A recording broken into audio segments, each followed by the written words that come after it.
I just received the Forever Young Cricut Cartridge, and while I'm playing around with it, I thought I would go ahead and do a quick video. And I'm going to make a simple card.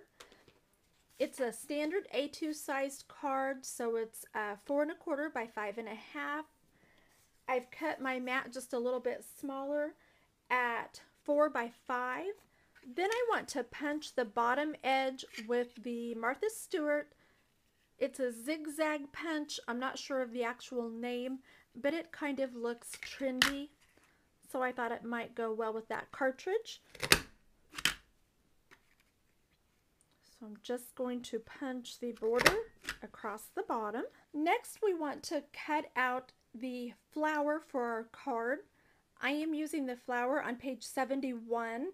We'll cut the base of the flower with the leaves in green, and then we'll do our layers in pink and orange. 3 inches. Select the flower and cut. No creative features or no shift.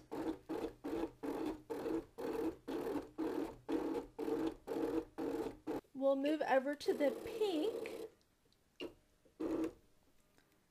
and we're going to cut the first layer in the bright pink color, the raspberry color. So shift and the flower, cut.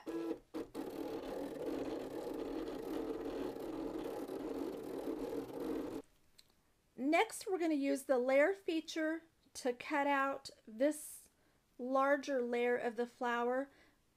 Then we will do the smaller layer in orange like the flower center. So we need to hit layer, flower, cut.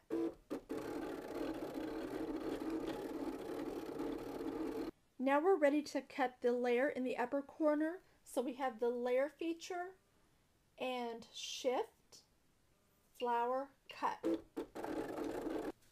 Now that we have our layers cut, let's emboss the flower center to give a little more dimension. I'm going to use Swiss dots.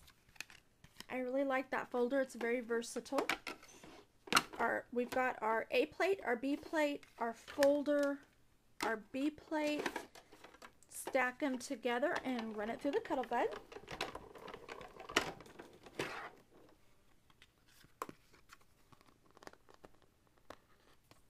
Let's go ahead and ink up the edges just a little bit to help our petals to stand out.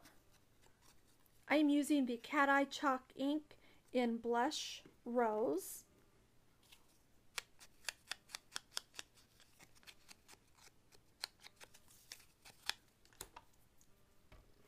I'll just add a little ATG adhesive to the back of the large flower. And let's see, how does it go? Then we will add our little pink flower.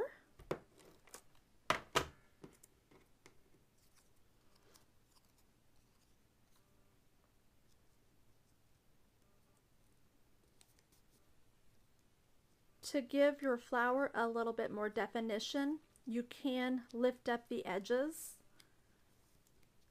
It makes it just a little bit more dimensional. And then we will add our orange center, and I think let's go ahead and add a little ink to that as well. Actually, since we embossed it with the Swiss Dots folder, we can run over the dots to really make them stand out. For the smaller center, we will use our zig glue to adhere it to our flower.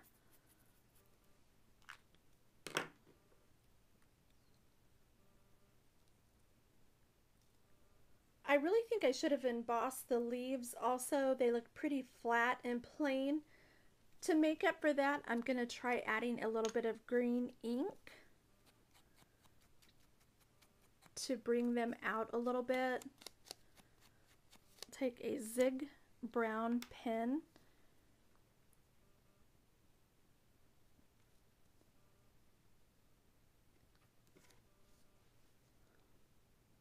just try to add a little bit to help it stand out.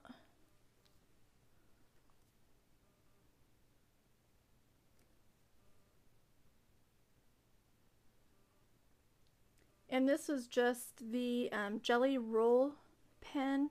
You can get them at your local craft stores. Now we're going to add some ribbon to help our border stand out. When I adhere ribbon to my card, I use my ATG gun and just apply a little bit of adhesive on the end. And I think we'll add it right above our border.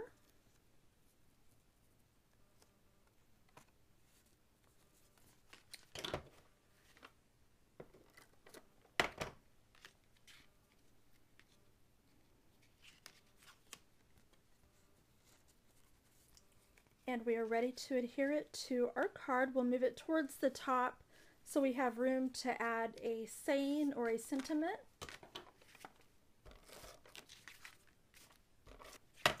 Just a real quick, fun card. I had to try this cartridge out. Most of you have probably had it for a while. I think we don't. I think I like it flat. I love pop dots, but I think we're going to leave that flat and just apply our adhesive. I'll have to re-curl up my little flower petals. This will smash them down.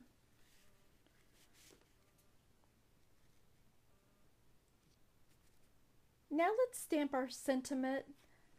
I have a generic stamp. I have no idea what brand or anything. Bloom where you are planted, and I think it will go perfect with this card, and it will fit perfect in the space that we have.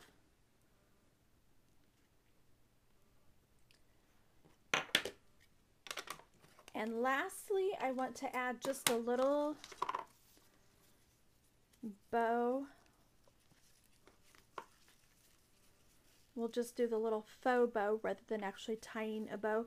This is a great way to conserve your ribbon and add a little extra to the card, but it takes a lot less ribbon than tying a full bow, although a full bow would look cute also.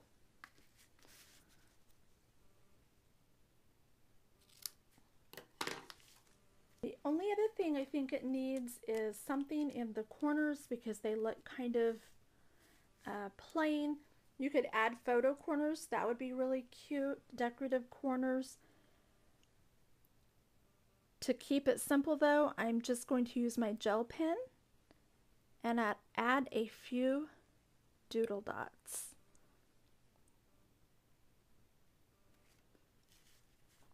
It just adds that little bit of extra.